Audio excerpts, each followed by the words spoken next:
The Australian leadership has slammed a UN report revealing the country's alleged violation of international law by mistreating asylum seekers. And the Human Rights Commission ought to be ashamed of itself. 13 asylum seekers are confirmed dead and at least 42 are still missing. I really think Australians are sick of being lectured to by the United Nations, particularly given that we have stopped the boats. I've been wondering why people won't stand up and fight for the safety of those violated their most basic human right, fleeing war, terror, racism and genocide, tears falling on desolate land with no one by their side. Families are separated, tearing broken lives apart, innocent children placed in detention, shattering a fragile heart.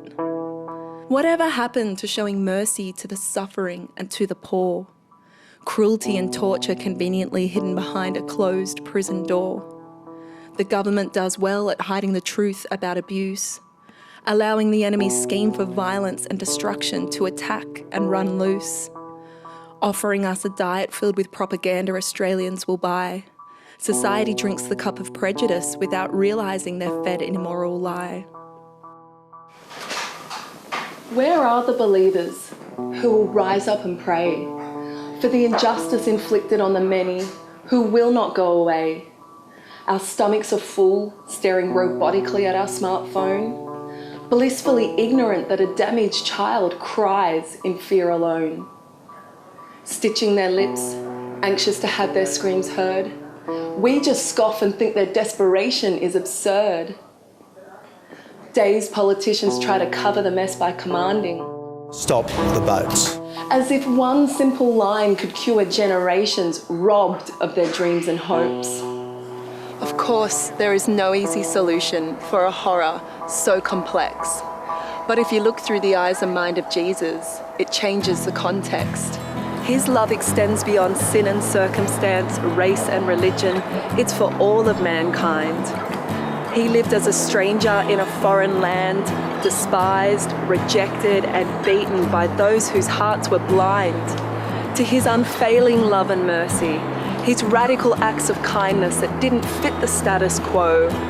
He is not a respecter of men and gave special care to the lost, the wounded, the needy and the widow. He has kept track of all their sorrow, collected every tear in a bottle. His ears are not deaf to a suffering soul and troubled plea, for he was nailed to a cross to set the captives free. I don't want to cause strife or have my brothers and sisters take offense, but our nation's inhumane treatment of the oppressed is worth our attention and defense. If you understood the risk, despair, trauma, and heartache of leaving everything or die, then maybe it wouldn't be so easy to sit back and turn a blind eye. Minds are clouded with mixed messages and government agenda, yet we have been called to step up and help the persecuted. Please remember that God doesn't see male and female, black and white, or if you're Greek or Jew.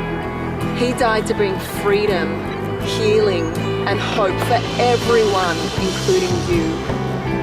I'm not asking you politically to lean to the left or to the right.